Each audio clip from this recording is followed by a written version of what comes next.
Afternoon, YouTube followers and subscribers. Welcome to another episode of the Invitation Show. And today, um, this is not my usual location, but I'm here with Miss Shannon, and we are talking about the 411k. 411 on disability disclosure. Oh, that's my fault. The four.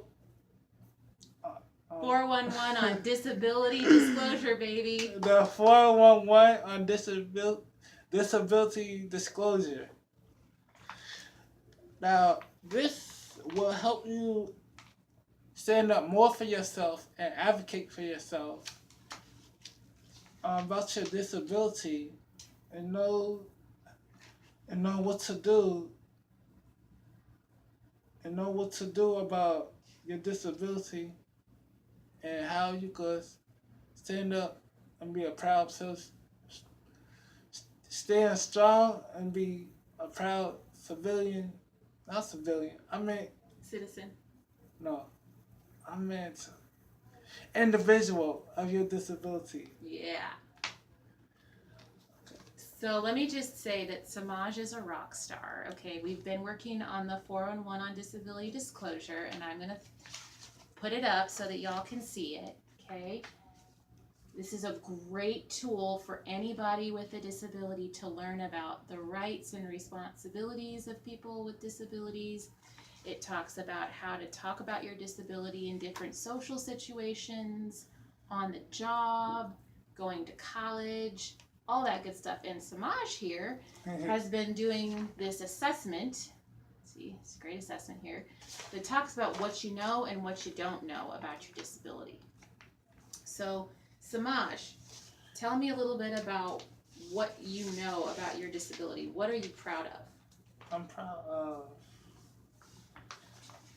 Um, I'm proud of to learn about the disability disclosure, and I'm also proud for standing up for myself and believing more in myself. And I wish I was the type of person I am today for 4 or 5 years. I think say 4 years ago.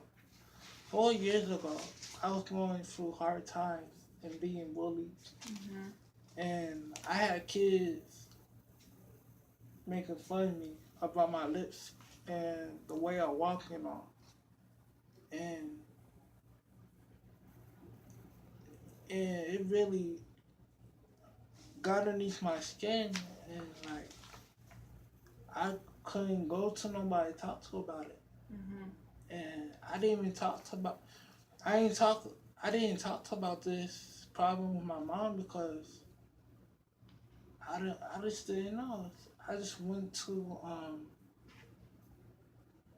the school guidance counselor, and she helped me. I told her what I was going through, and she brought this young man named O'Shea Wright to help me get through what I was going through. And he told me God created me in His own image, and you can't let all this negativity get to you. Like you gotta stand up and be stronger in this. And the school had called my mom about what I was going through, and my mom told me think about all the people, all your family members. Think about your father and everybody else. Think about everybody who will miss you, and I couldn't think about that type of way. I couldn't go out that way, the way I was feeling, and I learned I had to self advocate for myself and stand up for myself and believe in myself. I can't go back the road I went back down. I was on at that time. And now you are a better advocate for yourself, right? Right. You want to tell people what advocate means? What being your own advocate means? Advocate means to stand up for yourself in any anytime you don't feel like you could, like, you don't believe in yourself, or like you are being bullied, you could always advocacy is one of the many tools to fight against a bad person or a group of bad people. That's a good definition. It's also just a way to explain to other people what you need and make sure that you get those needs. And that's what we're doing here. And Samaj is doing a great job. So just a little recap of what we've done. We did this assessment, and now we're in the process of filling out his Access Links application so that he can be more independent and go places. Right? Right. Cool. So now what do you want to work on? We could work on more on the 411. So I also have some homework to do, right? Because we need to know some things about like what insurance we have, what our Medicaid number is, all that stuff. So I give Samaj some homework, and he does great. Homework sucks. Homework is great. He likes it. All right. So where did we leave off? I honestly don't remember. It's been a while. So I'm gonna go ahead and get my copy.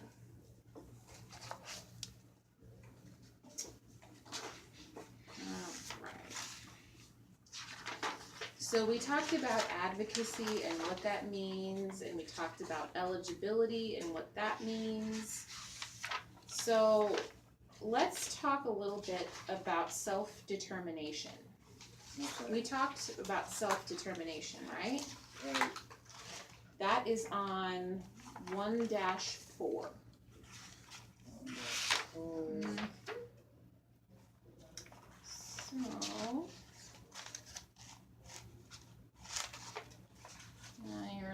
So let me see it real quickly.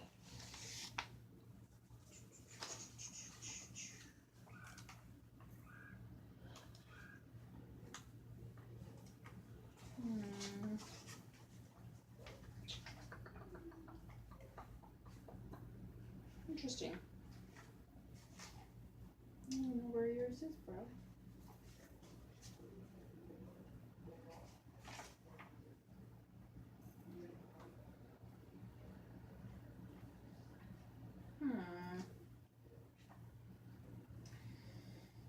Let me think here. Unit 3.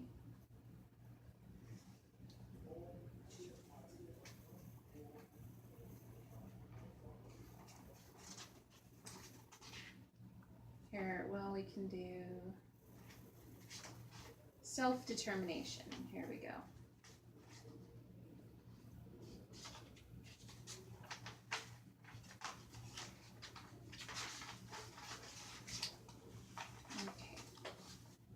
So here is the list. There's this part of the workbook.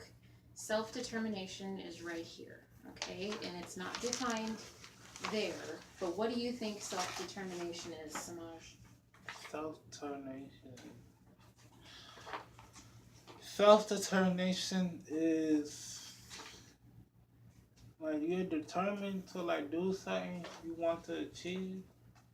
Like, it's like a Good. short-term goal. So I'm going to read the definition of self-determination according to the 411 on disability disclosure. Self-determination is the desire, ability, and practice of directing one's own life. It is often referred to as the big picture because it has so much to do with the person you are and the person you want to be. Okay, so let's put that apart, piece that apart a little bit. So it's the ability to practice the desire of directing your own life. So that means that you, Samaj, and me, Shannon, like you have the ability to direct and make your own decisions. So being self-determined means that you can be independent. That means that you can stand up for yourself in a polite way. It means that you can tell people what your needs are, what your desires are, in a respectful, articulate manner. Okay? Does that make sense? Make perfect sense. Cool. So self-determination is a big thing in the disability community. For anybody, really, you want to be self-determined. Okay? So, let's see here. So we talked about self-determination. What else do we want to go over?